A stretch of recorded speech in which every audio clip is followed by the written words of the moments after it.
আজি অম্বুবাচীৰ পিছত যেনেদৰে মন্দিৰৰ দুৱাৰ খোলে, আজি এয়া পবিত্ৰ স্থানৰ জুবিন ক্ষেত্ৰৰ দুৱাৰ মুকলি হৈছে আৰু সকলোৱে নাম লৈছে, ভগৱানৰ নাম লৈছে, এনেকৈ পূজা অৰ্চনা, আমিও চাকি এগছি জ্বলাই তেওঁ শান্তিলৈ প্ৰাৰ্থনা কৰিছো।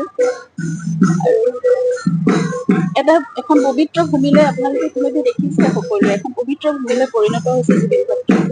গতিকে ঈশ্বৰৰ পুত্ৰ বুলি সকলোৱে তেনেদৰে নিজৰ আত্মাত ধাৰণ কৰিছে তেওঁ নিজৰ সেইখিনি তেওঁ নিজে অৰ্জন কৰি যোৱা কৰ্মৰাজিৰ মাজেৰে মানুহক দিয়া মৰমেৰে তেওঁ সদায় হৃদয়ত সকলোকে যেনেকৈ তেওঁ ধাৰণ কৰিছিলে তেনেকৈ সকলোৱে তেওঁকো ধাৰণ কৰি আছে। গতিকে আমাৰ কাৰণে আটাইতকৈ আৰু ইয়াতকৈ বেছি কি লাগে, তেওঁ অমৰ কৰি ৰাখে তেনেদৰে আৰু এই সকলোবোৰৰ লগত ন্যায় প্ৰক্ৰিয়াটোতো চলি আছে। গতিকে সকলোৱে এই সেৱাৰ লগতে এই প্ৰাৰ্থনা সদায় অব্যাহত থাকক যাতে তেওঁ ন্যায় পায় অতি সোনকালে, অতি শীঘ্ৰেই যাতে সকলোবোৰ কাম সুকলমে সম্পন্ন আৰু এটা পজিটিভ ৰিজাল্ট আমি পাম। আৰু দোষীটো এতিয়া সুপ্ৰিম কোৰ্ট পাইছেগৈ, গতিকে যলৈকে নাযাওক কিন্তু সত্যৰে সদায় জয় হওক, জুবিন বিজয়ী হওক, আৰু জুবিন বিজয়ী মানে সমগ্ৰ অসমৰ বিজয় হওক।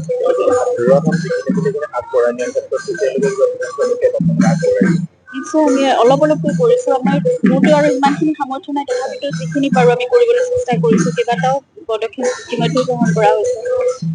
আপোনালোকে ৰুৰেল ফুটবলৰ এটা প্ৰশিক্ষণ শিবিৰ কৰা আপোনালোকে নিশ্চয় দেখিছে। আমি গড়ভঙাত এখন পাৰিজাত একাডেমি আছে, একেবাৰে পিছপৰা অঞ্চল, তাত কোনো ধৰণৰ মানে ল'ৰা ছোৱালী পঢ়াৰ ব্যৱস্থাটো বৰ মানে দুৰ্ভগীয়া অৱস্থাত আছিল। আৰু তাত ৩৫গৰাকী শিক্ষাৰ্থী মানে ছোৱালী শিক্ষাৰ্থী আছে আৰু ২৫গৰাকী হোষ্টেলত থাকে ৰেচিডেঞ্চিয়েল স্কুল।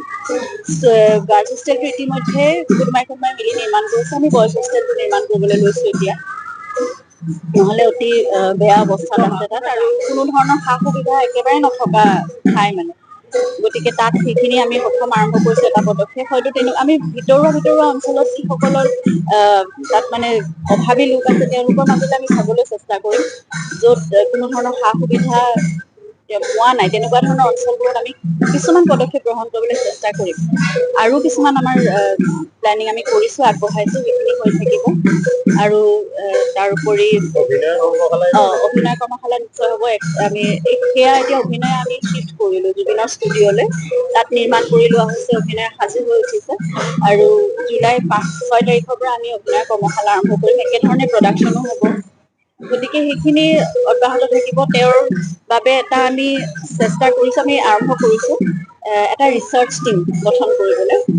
ইউনিভাৰ্চিটি কলেজৰ ইউনিভাৰ্চিটি আমি আবেদন বিচাৰিম এটা টিম গঠন কৰিবলৈ। তেওঁৰ ওপৰত ৰিচাৰ্চটো আৰম্ভ হোৱা এতিয়া সময় পাৰেই হৈ গৈছে ইতিমধ্যে।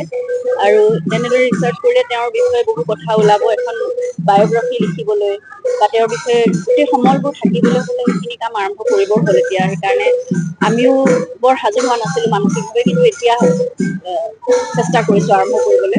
গতিকে সেইটো কামো আৰম্ভ হ'ব।